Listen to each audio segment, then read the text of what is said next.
Hey guys, कैसे हो आप सभी लोग। Welcome back to my channel. कि वाकई में काफी ज्यादा अमेजिंग होने वाला है, इसलिए पहले ही वीडियो को like share comment and hype जरूर से कर देना। बाकी जिन लोगों ने भी अभी तक इसका पिछला एपिसोड नहीं देखा है तो मैंने उस एपिसोड का लिंक इस वीडियो के नीचे डिस्क्रिप्शन में दे दिया है, आप लोग जा करके पहले उस एपिसोड को देख लीजिए। और जिन लोगों ने ऑलरेडी देख रखा है तो उनके लिए शुरू करते हैं हमारा आज का ये वाला एपिसोड। उस एपिसोड की स्टार्टिंग में जुबन को दिखाया जाता है जो कि डीमंस कमिंग सेक्ट के सभी एल्डर्स और वेनेबल्स कहता है कि क्या तुम लोगों को पता है कि मैंने इसके बारे में तुम लोगों को पहले क्यों नहीं बताया। हम सेक्ट में थे तो इस तरीके से तुम लोगों को बाहर लाने का रीजन क्या था। ऐसा इसलिए था क्योंकि वेनेबल्स का कोई ना कोई झूठ जरूर हमारे मिस्टिकल हेवन सेक्ट के ऊपर होने वाले इस अटैक को जरूर रुकवा देता। ऐसा क्यों? क्योंकि अगर वो लोग इस बैटल को हार गए तो वो भी अपना सब कुछ खो देंगे। हालांकि हम लोग बिल्कुल नहीं डरते क्योंकि हम लोग जीरो से शुरू हुए हैं और आज यहाँ तक पहुँच पाए हैं और सब कुछ बाद में कमा जाएगा, ये कभी भी अभी में नहीं है। आप लोगों को नहीं पता है लेकिन डबल ड्रैगन गैदरिंग में कई सारी चीजें हुई थी, लेकिन मैंने तीनों एल्डर से उसके बारे में बोलने के लिए मना कर दिया था, इस डर से कि कहीं आप वो सुनकर के ज्यादा इम्पल्सिव ना हो जाओ। वास्तव में हमारी अचीवमेंट्स और ज्यादा हायर हो सकती थी, इवन कि हम मिडिल 3 सेक्ट नहीं बल्कि सुपीरियर 3 सेक्ट में भी शामिल हो सकते थे, मगर मिस्टिकल हेवन सेक्ट की उन चालों की वजह से, उनकी उन गंदी चालाकियों ने हमारे कई सारे पॉइंट्स गवा दिए, इसलिए हमारा सुपीरियर 3 सेक्टों में शामिल होने का चांस भी खो गया। जो सुनकर तो बाकी सभी एल्डर्स भी हैरान होते हुए कहते हैं कि क्या वाकई में ऐसा कुछ हुआ था। जुबन वेनेवलियन की ओर देखते हुए कहता है कि फाइंड यंग, क्या ऐसा कुछ ही नहीं हुआ था। जिसपे तो बाकी के सभी लोगों की नजरें भी वेनेवलियन के ऊपर आ जाती हैं। वेनेवलियन भी थोड़ा हेजिटेट करते हुए कहते हैं कि हाँ ऐसा ही हुआ था, मगर साथ ही वो अपने मन में कहते हैं कि क्या पहले ये एग्रीमेंट नहीं था कि हम लोग इस बारे में बिल्कुल बात नहीं करेंगे। फिर आखिर जुफन ने अब ये सब कुछ रिवील क्यों कर दिया और अब आखिर इस सब का क्या मतलब है। तभी जुफन अपनी आगे बात बताते हुए कहता है कि जब सेक्ट लीडर को उन भयंकर परिणामों की बात का पता चला तो वो काफी ज्यादा क्रोधित हो गए। मिस्टिकल हेवन सेक्ट अभी एक लोअर 3 सेक्टों में है जो कि हम लोग पहले हुआ करते थे, लेकिन अब हम लोग रियल मिडिल 3 सेक्टों में से एक टॉप सेक्ट है। तो बताओ क्या अब भी हम लोग उन लोगों के इस अपमान को सहेंगे। इसलिए सेक्ट लीडर ने उन लोगों के उस एहसान को वापस करने और हमारे सेक्ट की पावर दिखाने के लिए मुझे 1 महीने पहले वहां पर भेजा था। तब ये सुनकर तो बाकी लेवर डिसाइपल खुश होते हुए कहते हैं कि तो ऐसा था। इसका मतलब जैसा कि रूमर्स फैल रहे थे वैसा बिल्कुल भी नहीं है। स्टीवन जू ने अभी भी सेक्ट को नहीं छोड़ा है, वो तो सेक्ट लीडर के ऑर्डर्स पर एक मिशन के लिए बाहर गए हुए थे। तब इधर जुबन आगे कहता है कि लेकिन जैसे ही मैं मिस्टिकल हेवन सेक्ट में पहुंचा तो वहाँ पे एक गंभीर घटना घटी। वो लोग हेवन थ्रिलिंग सेक्ट के साथ में मिलकर के उनके साथ एक अलायंस बनाना चाहते थे और इससे वो मिडिल 3 सेक्टों की पावर से भी ऊपर उठ जाएंगे ताकि वो अपनी उस शैडो से हमें दबा सके, हमें सप्रेस कर सके। और जैसे ही मुझे इस न्यूज के बारे में पता चला तो मैंने तुरंत जाकर के इसके बारे में सेक्ट लीडर को रिपोर्ट की और उस समय मिस्टिकल हेवन सेक्ट के 2 एल्डर्स भी मुझे रोकने के लिए आए थे, लेकिन ऑफ कोर्स मैंने उन दोनों को ही मार डाला। जो सब कुछ सुनकर के तो बाकी के सभी एल्डर्स भी मिस्टिकल हेवन सेक्ट के ऊपर भड़कते हुए कहते हैं कि क्या मिस्टिकल हेवन सेक्ट इतना ज्यादा अभिमानी हो रहा है। अगर हम डबल ड्रैगन गैदरिंग के उनके उन स्कैम्स को भी पीछे छोड़ दें, फिर उसने हमारे सेक्ट के सबसे ग्रेटेस्ट कंट्रीब्यूटर के ऊपर हमला करने की कोशिश की, अपने 2 एल्डर्स भेज करके उन्हें इसकी तो सजा मिलनी ही चाहिए। उन्हें पता लगना चाहिए कि डीमन कमिंग सेक्ट के साथ में किसी भी तरीके से कोई भी खिलवाड़ नहीं कर सकता। जुफन आगे कहता है कि ये सब कुछ सुनकर के सेक्ट लीडर भी काफी ज्यादा क्रोधित हो गए, इसलिए अब वो खुद पर्सनली उनसे निपटना चाहते थे। लेकिन आप लोगों को तो बताइए कि अभी सेक्ट लीडर सभी काइंड्स के एम्पायर के साथ में बातचीत कर रहे हैं और अगर 2 सेक्टों की वजह से हमें पीछे धकेला गया तो इससे हमारे नाम पर असर पड़ेगा। इसलिए सेक्ट लीडर ने सबसे पहले मुझे पहला कदम उठाने के लिए कहा और क्योंकि हम हेवन थ्रिलिंग सेक्ट के साथ में अभी नहीं जीत सकते तो इसका मतलब ये नहीं है कि हम उसके छोटे भाई को भी नहीं छू सकते। इसलिए सेक्ट लीडर ने मुझे अपना बैच दिया और मुझे इस सब का इंचार्ज बना दिया। इसलिए अब भले डबल ड्रैगन मैनर इसके लिए हमें कोई सजा दे पर फिर भी हम लोग अपने नाम के लिए फाइट जरूर लड़ेंगे।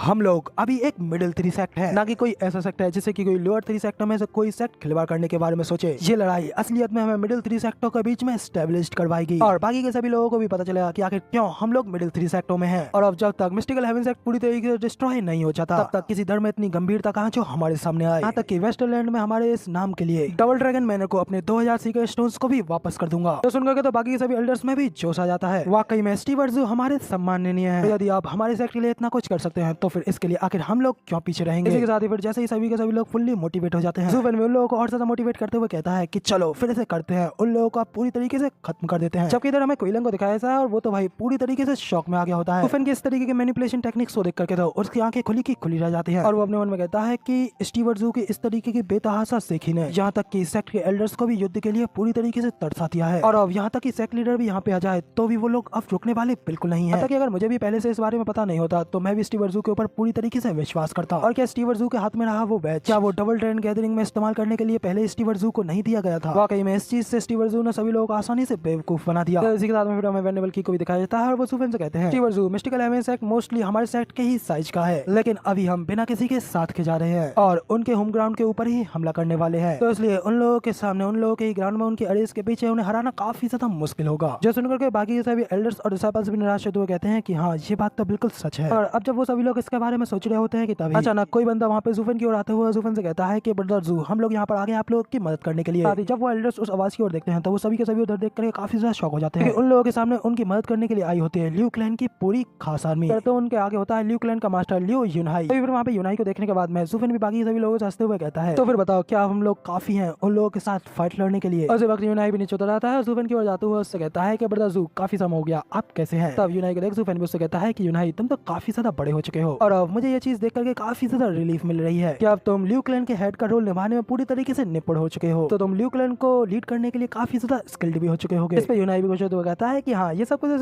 सिर्फ ब्रदर जू की ही वजह से है, क्योंकि उन्होंने जाने से पहले मेरे लिए सब कुछ मंच को तैयार कर दिया था और तीनों स्टीवर्ड्स के द्वारा ध्यान दिए जाने की वजह से अब तक एक क्लैन के हेड के रूप में भी मुझे कोई दिक्कत नहीं हुई और ना ही मुझे और किसी बात की चिंता करनी पड़ी। तभी जूफन भी कहता है कि हाँ उन तीनों को त्यानियों में सबसे बुद्धिमान 3 कहा जाता है, तो उनका वो नाम क्लियरली तौर पर यूं ही नहीं था, इसलिए उनका तुम्हारे साथ होने पर मुझे कोई दिक्कत नहीं है। मैं कहता है कि मगर बिग ब्रदर जू, मुझे हमेशा से आपके वापस आने की उम्मीद थी कि एक दिन आप जरूर वापस आएंगे, इसलिए मैंने हमेशा आपके लिए ग्रैंड स्टीवर्ड की जगह खाली रखी है। जूफन उससे पूछता है कि जब मैं वापस आऊंगा तो क्या मैं फिर से स्टीवर्ड ही बनूंगा? मैं तब से अब तक रैंक्स में ऊपर उठते जा रहा हूँ और अब क्या मैं रैंक में फिर से वापस नीचे आऊंगा? तभी उन्हें हंसते हुए कहता है कि हाँ हमेशा से एक और सीट खाली है और वो जगह है मेरे बहन का हस्बैंड बनने की। तो क्या ब्रदर जू, क्या आप मेरा जीजा बनना चाहोगे? तो जूफन उससे कहता है कि भूल जाओ उस बात को, उससे तो अच्छा स्टीवर्ड ही बनना है, क्योंकि मेरे पास अब ऑलरेडी एक वाइफ है और मैंने उसे ही बचाने के लिए तुम लोगों की मदद के लिए एक जेट स्लिप भेजी थी ताकि मैं उसके साथ में ल्यू क्लैन में वापस आ सकूं। तो यूनाई भी खुश होते हुए कहता है कि क्या वाकई में अब मेरी एक भाभी भी है। तभी उसी वक्त ल्यू क्लैन में से एक और बंदा जूफन को आवाज लगाते हुए कहता है कि स्टीवर्ड जू, हम लोग भी यहाँ पर इस चीज का एक काफी लंबे समय से इंतजार कर रहे थे। जूफन वो और देखता है तो वहाँ पे कोई और नहीं बल्कि हमारे प्यारे एल्डरली होते हैं, तो पीछे बाकी सभी इंपॉर्टेंट ल्यू क्लैन के वेनरेबल्स। तभी उन सभी लोगों को वहाँ पे देख करके जूफन भी खुश होते हुए कहता है कि एल्डरली और बाकी के सभी लोग, काफी समय हो गया मुलाकात हुए बिना, आप सभी लोग यहाँ पे है, इसके लिए मैं बहुत ही ज्यादा आभारी हूँ। तो सभी लोग भी जूफन को ग्रीट करते हुए कहते हैं स्टीवर्ड जू, ये कहने की जरूरत नहीं है क्योंकि ये तो हमारी ड्यूटी है। तो जूफन उन लोगों से कहता है कि तुम सभी लोगों का शुक्रिया, तो चलो अब मिस्टिकल हेवन सेक्ट की ओर चलते हैं। तो सभी लोग भी कहते हैं कि हाँ हम सभी लोग खुशी खुशी आपके लिए अपनी जान जोखिम में डालने के लिए तैयार है। तब उन लोगों को जूफन के लिए इतने ज्यादा प्रेम भाव को देखते हुए वेनेवलियान में हैरान होते अपने मन में कहते हैं कि तो ये है स्टीवर्ड जू की असली फैमिली। इन लोगों का रिश्ता तो बिल्कुल एक गोल्डन लॉक की तरह है जो कि युगों युगों तक अटूट रहेगा। कोई आश्चर्य नहीं है कि स्टीवर्ड जू डीमन स्कैमिंग साइट को यहाँ पे छोड़ करके बस अपने घर अपने ल्यू क्लैन में क्यों जाना चाहते थे।